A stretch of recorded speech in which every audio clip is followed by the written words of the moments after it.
There were 401 copies printed in 1611. 19 remained. Then Carol, my HOA president, burned my archive. She called it hoarding. I was hoarding, all right, the very book that cost William Tyndale his life, strangled and burned at the stake. Now there are 18. What would you do? Let me know. My name is David Carver. I spent 30 years building the most comprehensive private collection of Reformation-era Bibles in the country. She called it hoarding. I saw the very book that cost William Tyndale his life. She saw a fire hazard. Now one of the last fragments of that legacy is ash. This is the story of how one woman's crusade erased a piece of history and what I did after. My grandfather preached from a 1611 King James, a so-called He Bible, the first printing, the one where Ruth chapter 3 verse 15 reads, "He went into the city instead of she." Historians had catalogued exactly 19 copies of that variant left in the world. Mine was number 20, discovered forgotten in a Gloucestershire church basement in 1953, sold to a seminary in Virginia, deaccessioned in 1983, and bought by Grandpa with every dollar he had saved in 40 years as a pastor. When he died, that Bible passed to me, along with 47 other Reformation-era manuscripts he'd accumulated. Geneva Bibles, Coverdale folios, a 1526 Tyndale New Testament fragment. I stored them in a climate-controlled archive room I built onto my house in a quiet subdivision called Oakwood Estates, governed by a homeowners association whose president, Carol Henderson, considered anything older than her kitchen renovation to be junk. She'd driven past my house for years, never noticing the reinforced walls or the humidity sensors. Then one afternoon, after a routine exterior paint inspection, she peeked through my garage window.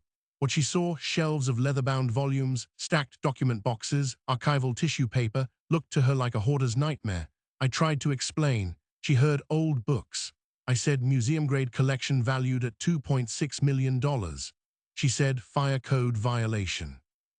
That was in April. By June, I had received 3 citations, a mandatory inspection order, and a certified letter threatening fines of $500 per day until I remediated the unsanitary accumulation of combustible materials. That's the thing about HOAs. They have the power to fine you, to place liens on your property, even to initiate foreclosure, all over a subjective judgment about what qualifies as clutter. And Carol had decided my irreplaceable history was nothing but firewood. I hired a lawyer who told me the Fair Housing Act protects hoarders with documented disabilities, but I wasn't a hoarder. I was a collector, a conservator, and I couldn't argue mental illness without destroying my own credibility. The board scheduled a hearing for July 8th. I was told to appear in person with a plan to resolve the violations. I walked in with photographs, insurance appraisals, letters from the Museum of the Bible offering to co-exhibit my collection. Carol didn't even look at them. "Mr. Carver," she said, folding her hands on the table like she was about to order a latte, "we are not here to negotiate. You have 30 days to clear that room, or the board will vote to authorize a contractor to do it for you and bill you for the expense." I told her there wasn't a contractor on earth qualified to touch a 400-year-old vellum binding. She told me she already had 3 quotes from junk removal companies. I walked out shaking, my jaw clenched, knowing this was the beginning of something I couldn't stop. But I had no idea how fast it would happen or that Carol wouldn't bother waiting 30 days. 3 days later, while I was at work, my neighbor Margie called my cell. She's 82, uses a walker, notices everything. Her voice was shaking. "David, there's a dumpster on your driveway, a big red one. 2 men are carrying boxes out of your garage. Carol's standing there with a clipboard." I drove home at 90 miles an hour, my hands sweating onto the steering wheel. When I turned onto my street, I saw the dumpster already half full, not with trash, but with archival boxes, acid-free cartons labeled in my own handwriting. Geneva 1560, Tyndale 1526, King James 1611 HE. A crew of 3 men in matching grey shirts were hauling armloads like they were clearing out a foreclosed storage unit. Carol stood near the garage apron, tapping her clipboard, beaming like a general surveying conquered territory. I jumped out of my car and shouted at them to stop. One man paused, looked at Carol. She shook her head. Keep working. This property has been declared a public nuisance by the board. We're exercising our right to abate. I told her she had no right. I had 30 days. I had legal counsel. She pulled a folded document from her clipboard, waved it at me. Emergency resolution. You refused to comply, so the board voted last night. I have full authority to remove combustible material presenting an immediate fire hazard. She pointed at my garage. A room full of old paper, with no sprinklers, in a wood-framed house. You're lucky we didn't evacuate the whole block. I dialed 911, told the dispatcher someone was stealing my property.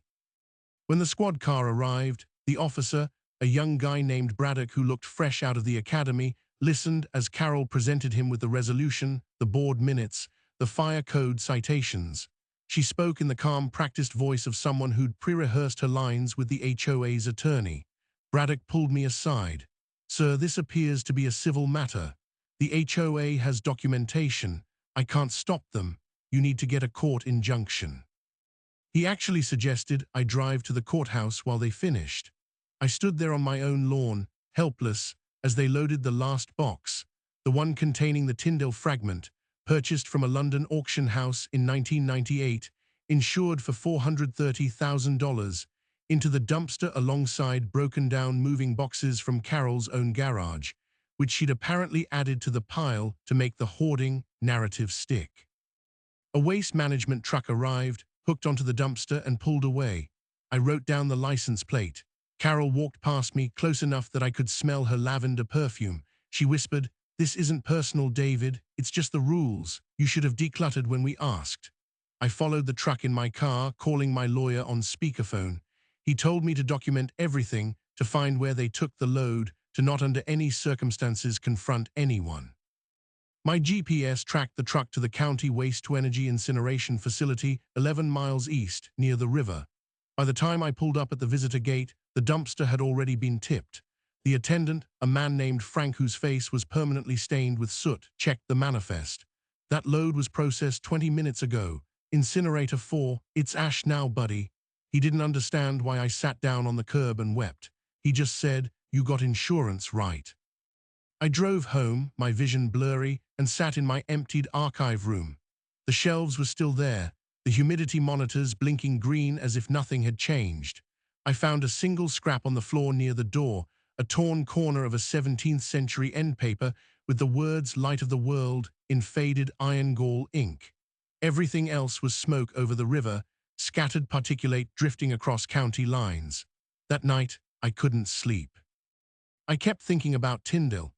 He was strangled in public view, tied to a stake, his body ignited as a warning. 400 years later, his work had been burned again, not by a state church, but by a suburban HOA president who'd never read a single line of his translation. Here's the pivot that reframed everything. I called the insurance company the next morning, ready to file a claim for $2.6 million. The adjuster asked for a police report showing criminal theft. I told him the police had let them take it. He paused for a long moment. "Mr. Carver, if a government entity or HOA with authority removed the items and they were destroyed, your policy may not cover that if it's classified as nuisance abatement." Did the HOA have a court order? They didn't. But they had a board resolution, and to an insurance underwriter, that might be enough to argue they were acting in good faith. The adjuster said he'd investigate. He sounded skeptical, but even worse, he sounded bored. That's when I understood. Carol hadn't just burned books. She'd engineered a situation where law enforcement deferred, insurance waffled, and the legal system would treat my loss as a civil tangle rather than what it actually was. The destruction of one of the last surviving 1611 first edition King James Bibles in the world. And unless I could prove criminal malice, I might never see a penny. But Carol had made one mistake. She hadn't counted on what the historical community would do when they found out. 2 days after the burning, a photograph of my archive room appeared on the front page of the religion section of the Washington Post. The headline read, "HOA destroys one of the last 1611 King James Bibles. Scholars demand federal investigation." The story, written by a reporter named Evelyn Marsh, who had once interviewed me for a feature on rare Reformation texts, laid out the facts. The board resolution, Carol Henderson's name, the incinerator, the police non-response.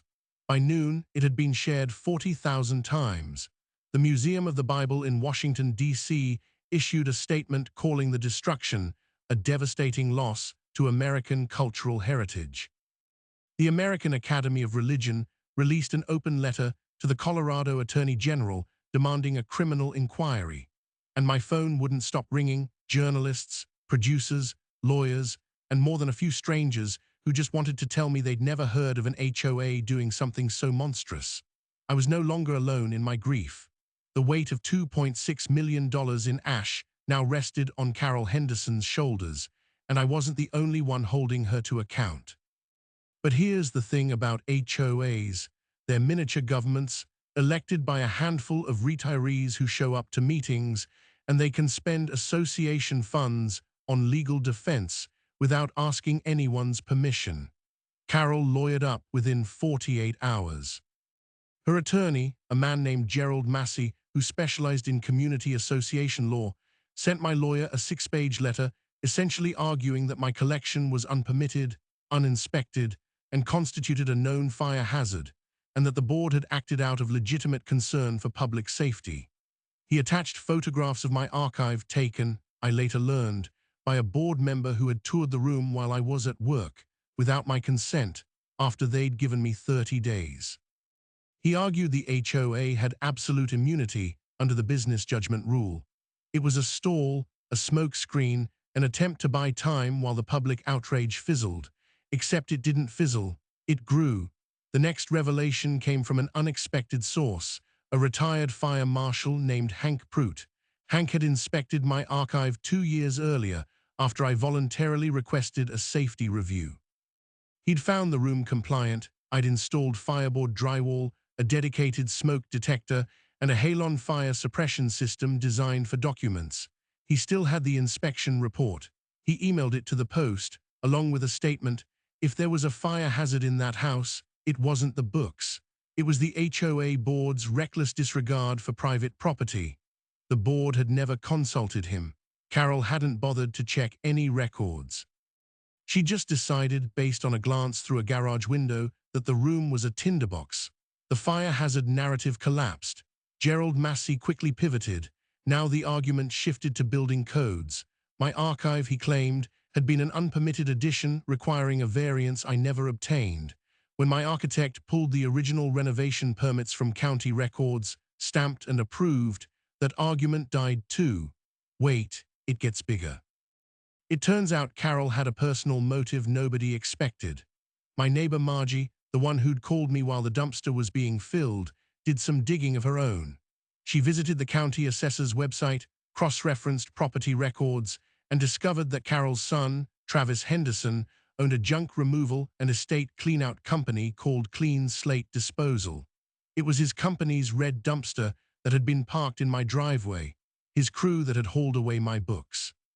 Carol had awarded her own son a $5,000 contract, approved by the board without competitive bidding, to abate a nuisance she'd personally declared. That changed everything. This wasn't just a petty tyrant enforcing rules. This was self-dealing, possibly criminal. My lawyer filed an amended complaint the next day, adding counts for fraud, breach of fiduciary duty, and civil conspiracy. And because the board had spent HOA funds on Carol's son, every homeowner in Oakwood Estates was now a potential plaintiff, or a potential defendant. The whole neighborhood started to fracture. Some residents supported me, demanded Carol resign. Others closed ranks, worried about their property values if the development became known as the place where they burn rare books. It got ugly at board meetings. One man threw a copy of the HOA covenants at Carol's head and had to be escorted out. Then the head of the Religious Freedom Institute called me. I remember sitting in my empty archive, the single scrap of end paper in my hand, as he explained that federal law treats the destruction of religious artifacts used in worship or held sacred as a potential violation of the Religious Land Use and Institutionalized Persons Act (RLUIPA) if the destruction was done by a government-like entity using zoning powers. An HOA exercises quasi-governmental authority over residents' property. If we could prove the board targeted my collection because it was religious, not just because it was paper, we had a federal case. I thought about Carol's sneer, old books. She hadn't mentioned God, but she'd seen a pastor's library, Bibles in dead languages, a private chapel-like room, and decided it was trash. The institute offered to fund the litigation. Suddenly, my local property dispute was a national test case about whether a homeowners association could destroy sacred texts. And that's when the U.S. Attorney's Office in Denver assigned a prosecutor to review the evidence.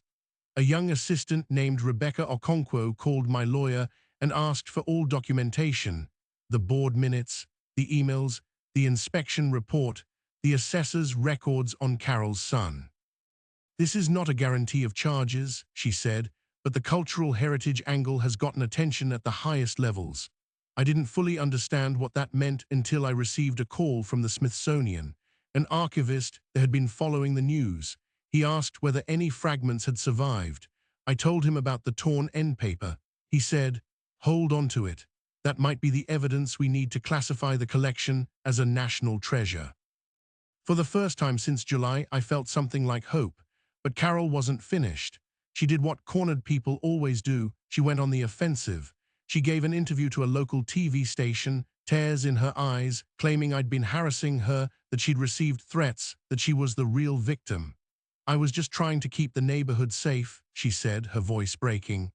"I had no idea those books were valuable. He should have told us." It was a performance, and some people bought it. The comments section turned vicious. I was called a hoarder, a liar, a man who valued old books over the safety of children. That strung, but then the forensic accountant my lawyer hired found a second bombshell. Carol hadn't just handed a contract to her son. In the 3 years she'd been president, she'd steered over $140,000 in HOA contracts to companies owned by her relatives: landscaping, painting, pressure washing, and now junk removal. It was a family embezzlement operation disguised as community governance. And every single contract was approved by a board that never asked questions because Carol controlled the agenda. We had her now. But the question remained: could we prove that she knew what she was destroying?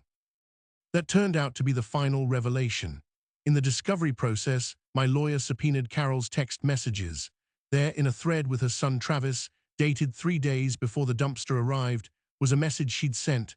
"I saw a news piece about a Bible collection worth millions. Start a bid at $5,000 for the hazmat line. We'll call it hoarding abatement." She'd Googled my name, found the Washington Post article from 2 years earlier about Reformation Bibles. She knew exactly what was in my archive and what it was worth. And she'd burned it anyway, hoping to cash out a small contract for her son before anyone noticed. The motive wasn't fire safety. It was greed, wrapped in a counterfeit concern for the neighborhood. And I had the text to prove it. My lawyer called Rebecca Okonkwo. "You might want to upgrade this to a grand jury referral," he said. The next day, I was told to be ready to testify. That's where Act 3 begins. The grand jury convened on a Tuesday in late October. I wore the same suit I'd worn to my grandfather's funeral, dark blue, a little tight in the shoulders. The prosecutor, Rebecca Okonkwo, had prepared me for 2 hours of testimony, but in the end I only needed 20 minutes. She entered Carol's text messages into the record first, the one about the hazmat line and the hoarding abatement, followed by Travis's reply, $5 grand minimum. That room's packed with old leather. City won't ask questions. Then she called me to describe what was in the boxes. I read the inventory from memory: a 1560 Geneva Bible with marginal notes in a Puritan hand, a 1537 Matthew's Bible missing only its title page, the 1526 Tyndale fragment purchased from Sotheby's London, and the 1611 King James Bible, one of 19 verified copies left on Earth. When I finished, the grand jury foreman asked if any of it had been recovered. I told him about the incinerator, about the attendant named Frank who confirmed the load was ash, about the scrap of end paper with "Light of the World" still legible. I handed that scrap to the bailiff in a clear evidence bag. There wasn't a sound in the room. The indictments came down 6 days later.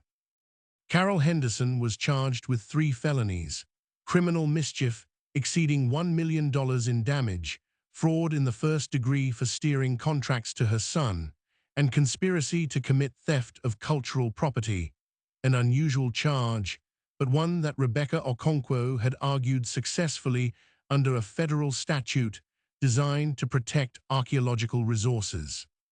She applied it to a Bible printed in 1611 by arguing it qualified as an object of cultural heritage of extraordinary significance. Travis Henderson was charged with conspiracy and receiving stolen property. Both were arrested at Carol's house on a Thursday morning in front of her neighbors, the same neighbors she'd once threatened with fines for leaving their garbage cans out past noon. At trial, Carol's defense crumbled within 2 weeks. Gerald Massey tried to argue she was an overzealous volunteer who'd made an honest mistake about the collection's value, but the text messages made that impossible. The jury saw her Googling my name, reading the article about the collection's worth, then texting her son to bid on the removal before any fire marshal had even inspected the room. Travis flipped first. He took a plea deal in exchange for testimony, admitting his mother had orchestrated the entire thing and that she'd done similar, though smaller shakedowns before, pressuring elderly residents to declutter and then recommending clean slate disposal for the job. He named 4 other victims. The prosecution added charges mid-trial. Carol sat rigid at the defense table, her lavender perfume replaced by the sour smell of panic. The verdict took the jury less than 4 hours. Guilty on all counts. At sentencing, Judge Patricia Morales addressed Carol directly. You weaponized a homeowners association to destroy irreplaceable cultural heritage for a $5,000 contract. You attempted to cover it up with lies about fire safety. You have shown no remorse.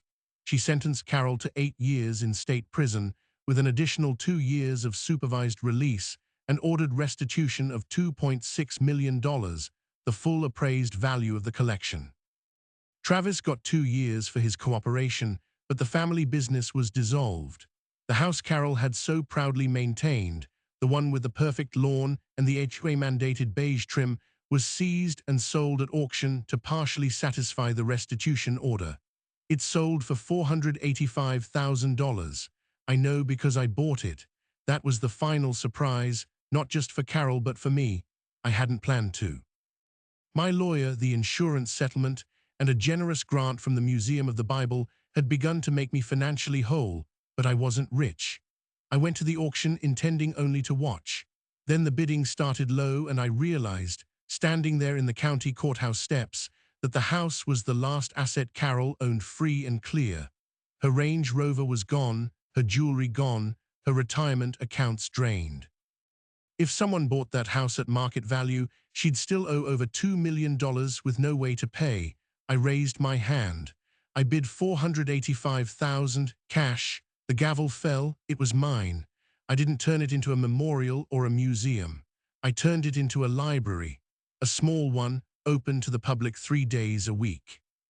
The Oakwood Estates Reformation Study Center, a place where anyone can come read facsimiles of the Bibles Carol burned, along with the few original volumes I still own that had been stored off-site. I installed a proper fire suppression system, of course, and I invited the neighbors, including the ones who'd sided with Carol, to come inside and see what she'd tried to destroy. Some came, some apologized. Some just looked at the shelves in silence, finally understanding what they'd let happen on their watch. The scrap of end paper, the one with Light of the World in iron gall ink, was authenticated by a team from Cambridge. It turned out to be a fragment from a previously unknown 1611 Bible variant, one that corrected a famous printing error earlier than any other known copy. That discovery made international headlines. The fragment is now housed at the British Library, on permanent loan, with a plaque that reads, "Recovered from the remains of a copy burned by a homeowners association in Colorado, 2023. Whenever I visit, I touch the glass and think about my grandfather." Community trust didn't need to be built from the ground up like in some of these stories. There were no displaced families, no stolen houses, but the HOA itself was dissolved by a vote of the residents 3 months after Carol's sentencing. A new voluntary neighborhood association replaced it, one without finding authority or the power to enter anyone's garage.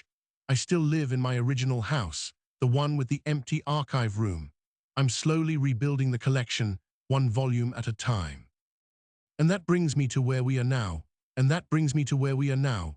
The library is open 3 days a week. I still find scraps of ash in my garden after the rain, tiny flecks of 400-year-old paper that drift up from nowhere. I keep them in a jar on my desk. It reminds me that some things, once lost, cannot be replaced. Not by money, not by justice, not by the satisfaction of watching Carol Henderson trade her linen suits for an orange jumpsuit.